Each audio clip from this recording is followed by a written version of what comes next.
In a world full of choices, it's possible to get lost. It's important we trust the process even when the progress seems invisible or slow.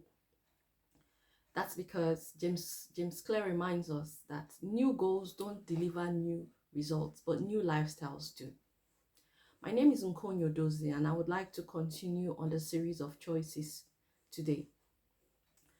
Peter Hollins, in his book Neurohabits, explores the science of habit formation and the brain's remarkable ability to change and rewire itself over time through learning and experience, which is known as the neuroplasticity of the brain. So it means that the choice to start living consciously towards a more productive life requires more than willpower, but it involves the internal and the external factors that bothers us, as well as the uh, the consciousness that we have. Talking about the internal, we talk about our conscious and subconsciousness. To expand on this conscious, we talk about things we are aware of, things like low self-esteem, fear of failure, fear of judgment from others. And talking about the subconscious, a good example is past traumas that influences us on maybe our level of commitment in relationship. And back to the external factors, I would like to buttress this point with the concept of environment. Environment, because you can identify sometimes that you are in an unsupportive social circle. An environment is bigger than what we sometimes see.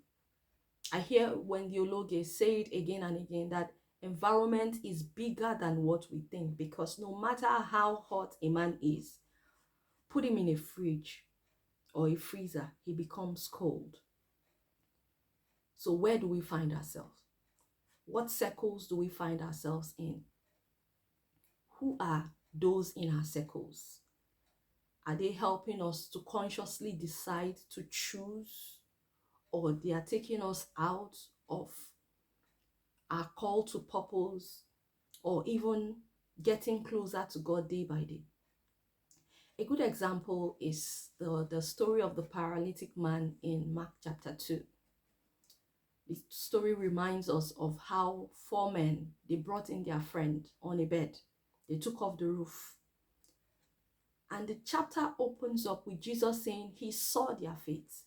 He saw their faith, he saw their efforts in bringing in their friend. And he did not hesitate to minister to that man. Who is in your circle? Who is in my circle? How are they helping us to thrive, to blossom, to go forward in life?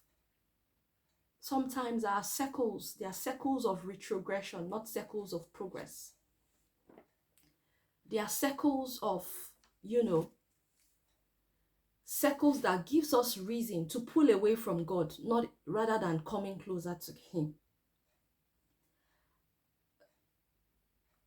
And the fact is, we could find ourselves in those circles. A good scenario is a man who is lost on a journey, and somehow you realize through your consciousness that, wait a minute, I've been on the wrong track.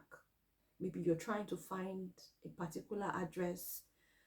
You discover you've been going around in circles. Maybe you observe a billboard, something to point to the fact that I've passed through this direction. Sometimes people either choose to ask for direction, tend to, go back to where they missed it, or some even deliberately choose to continue on that path, waiting to see where it leads them to. And this speaks to how we give people access in our lives, people we shouldn't give access to.